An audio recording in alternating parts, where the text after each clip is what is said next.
every aspect of my personality, I'm turning that into a show or some form of content. It's like people oftentimes ask me about like maybe the aftermath portion of my journey, right? Like they'll ask me questions about like what was it like working with Dre or whatever the case may be.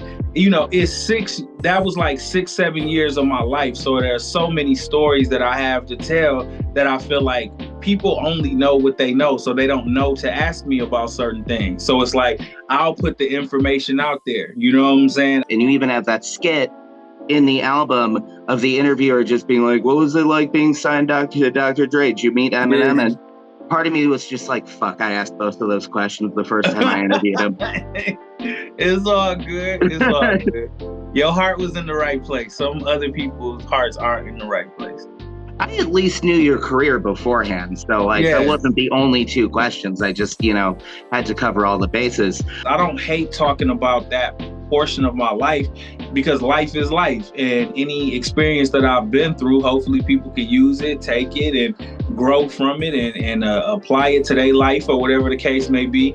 It's like when people ask me about the years I was on Aftermath, it's like the years that I was in high school or something. It happened. Yeah. That it's just like I had good memories in high school. I got bad memories from high school. I got good memories from the Aftermath years. I got bad memories from the Aftermath years. And then in the time period after that and so on and so forth.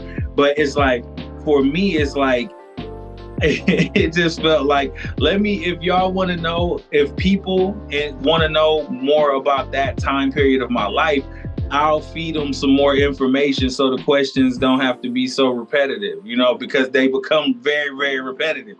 So it's like, you know what, let me just put my story out there so that, if we gonna talk about it, let's talk about everything. And let's not keep having the same conversations over and over again. So yeah, I think that counterculture is definitely a way for me to embrace that part of my life as well. Not that I shun it or anything, but it's like embracing it so that I can give more to the world, because I think a lot of times people are confused. Like they'll say, well, why didn't the project come out? What happened? What, you know what I'm saying? So it's like, I want to give people more insight as to what my everyday life was like during that time period, the people that I was around, the different scenarios between management and label and this and that. It's like, because in like interviews like this, where it's only for so long, there's only so much information that I can give, and there's only so long that we can stay on each individual topic, right?